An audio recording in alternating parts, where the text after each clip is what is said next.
O Arezzo entrou bem agora no jogo, concluiu 2 vezes, entrou bem. Mas tem as más notícias. E as más notícias normalmente estão no campo físico. Fábio não tem condição. PP não tem condição. Diego Costa não tem condição. E o Grêmio precisa fazer a análise em cima de um jogo desses, Pedro, exatamente entendendo o que é bom e o que não é. Gustavo Nunes, por exemplo, sobra, Pedro, sobra. Não pode ficar fora. Tem que jogar o máximo de tempo possível. Por outro lado, Nathan Fernandes baixou um pouco o rendimento. O Grêmio precisa, sempre que tem um lance como esse, uma situação como essa, entender o que é positivo e entender o que é negativo. Eu espero que seja visto isso. Tô curioso pela coletiva do Renato.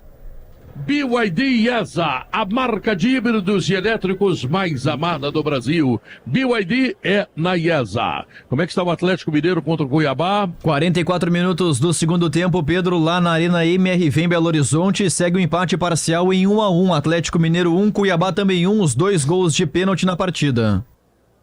Muito bem, você ama estar sempre conectado, então vem pra Claro. Com a Claro você conecta mais com o que você ama. Bom, e agora o interesse do Grêmio às 21 horas, como é que é mesmo? Explica aí, Arruda. 21 horas, Pedro, a partir das 9 horas da noite no estádio Maracanã, Rio de Janeiro, tem o Fluminense em campo contra o Corinthians. E a expectativa, Pedro, para saber qual será o time do Fluminense em campo, porque há o interesse em relação à Libertadores da América na próxima terça-feira, mas há o interesse de tabela também em relação aos 2 times que estarão em campo. O Corinthians é o 17º colocado com 21 pontos, pode alcançar o Grêmio em termos de pontuação caso vença, e o Fluminense 18º tem 20, pode encurtar a distância que está em 4 para apenas 1 em relação ao Grêmio. O jogo tem o interesse direto do tricolor logo mais às 9 horas da noite. Diogo Oliveira, qual será a atitude do Mano Menezes daquilo que tu conhece desse profissional? Eu acho que ele vai acabar fazendo um time misto, Pedro, porque ele tem algumas suspensões e cartão amarelo e lesão que já indicam time misto. Ganso, por exemplo, está suspenso, não joga.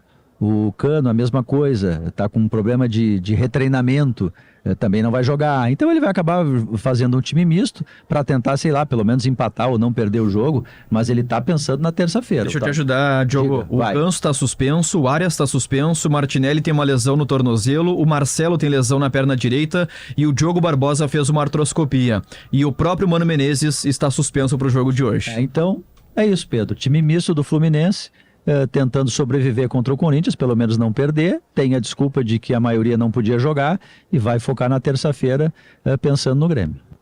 Muito bem, no Sicredi não é só uma safra, é ter com quem contar. E amanhã o que rola no Brasileirão, além do jogo do Inter, que vai pegar o Atlético Goianiense lá em Goiânia, hein, Arruda? Destaque também, Pedro, para o outro gaúcho neste domingo, a partir das 6h30 na Arena da Baixada, gramado sintético em Curitiba, tem o Atlético Paranaense contra o Juventude. Também no domingo, às 4 horas, tem clássico em São Paulo, no Allianz Parque, Palmeiras e São Paulo. E no mesmo horário, 4 horas, no Heriberto Hilse, tem Criciúma e Vasco da Gama.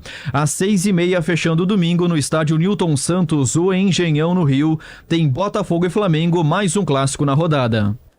Muito bem, CCD tem uma coisa muito importante que marca o jogo desta tarde aqui no Alfredo Jaconi. É o último jogo que o Grêmio tem mando de campo e que não pode colocar na Arena, porque a Arena não tem condições. E agora a direção da Arena Porto Alegrense manda dizer que dia 31 contra o Atlético Mineiro é na Arena.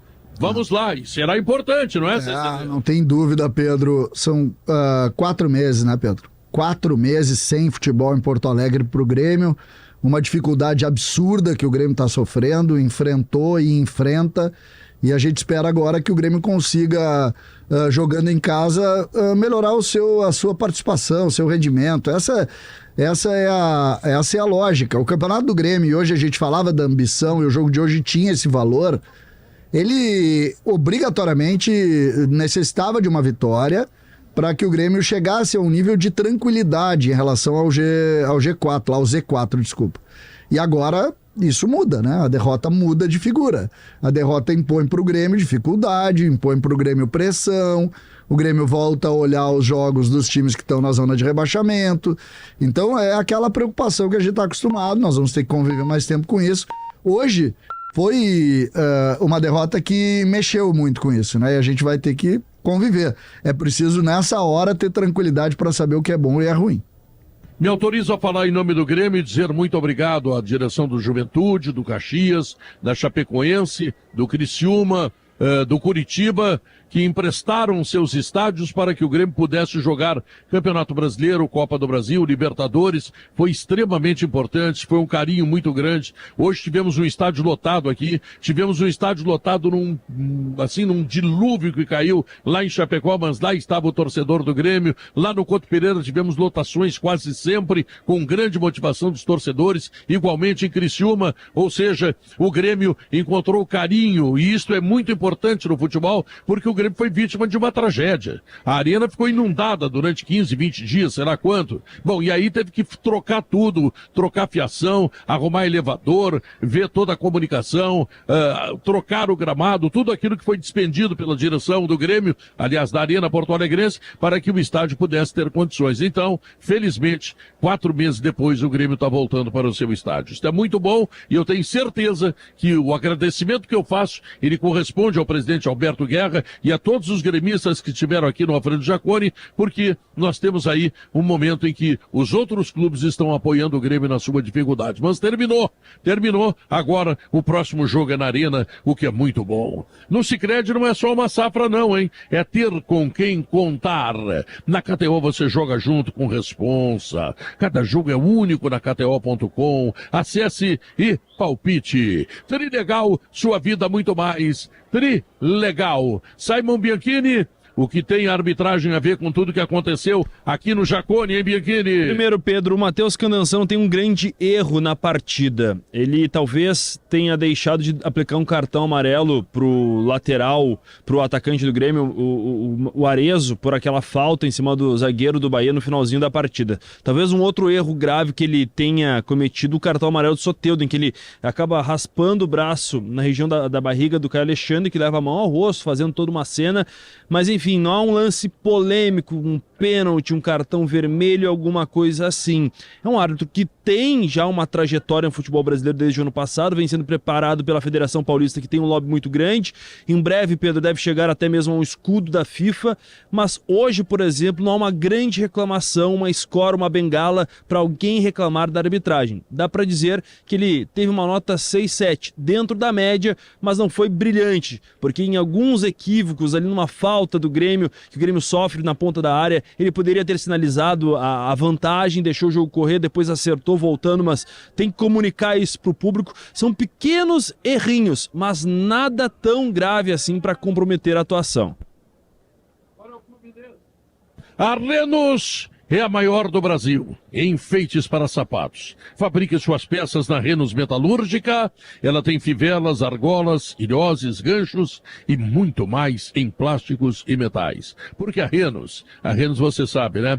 É demais. Estou abanando aqui para os torcedores que estão deixando o estádio, que estão nos visualizando aqui na equipe, na cabine da Rádio Gaúcha. Agradeço o carinho, a sintonia de todos. Agradeço a direção do Juventude também, que emprestou o estádio para o Grêmio. Beleza? Agora é terça-feira contra o Fluminense no Maracanã. É o que me diz o torcedor, é o que eu sinto, é aquilo que está na cabeça do torcedor. Oitavas de final da Copa Libertadores da América. Então, eu chamo agora o Eduardo Gabardo. É ele, né? Isso. E acho que né? Tem o craque aí, Pedro. Tem um craque, é verdade, estava me esquecendo. O Jason Lisboa, o craque, vamos ver. Meu craque calçados pegada, o artilheiro do jogo, né, Pedro? Tassiano com 2 gols. Não tem dúvida. Como não tem dúvida também que a pegada tem as melhores soluções para calçados para que você tenha conforto e tenha elegância. São mais de 200 modelos, Eduardo Gabardo, para te comprar um calçado da pegada, maravilha. A marca da conquista. O professor Simon Bianchini, quem é o melhor em campo, na tua opinião? Tassiano, Tassigol, Pedro. Tá bom, Tassigol, né? Vamos ver agora com CCD, ou se você quiser, César Cidade. Dois gols, obviamente, Tassiano é o homem do jogo, né? O homem que decidiu a partida, 2 bolas de cabeça, uma numa bola parada. Tassiano é o craque do jogo. Diogo Oliveira, é o craque. Tassiano, sem nenhuma dúvida. Agora, o que o Monsalvo jogou, hein, Pedro? Olha, se não ter esses 2 gols do Tassiano aí, a gente podia discutir o Monsalvo, mas foi o Tassiano, é claro. Tá bom.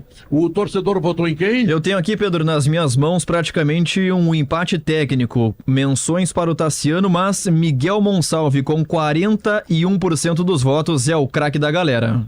Olha aí, o voto do torcedor, aquele que sustenta o time do Grêmio, que ama o time do Grêmio e que merece todo o nosso respeito e consideração. Monsalve, um jogador que está chegando, está se firmando, está fazendo partidas importantes, exuberantes. Olha, acho que o Grêmio contratou um jogador fora de série.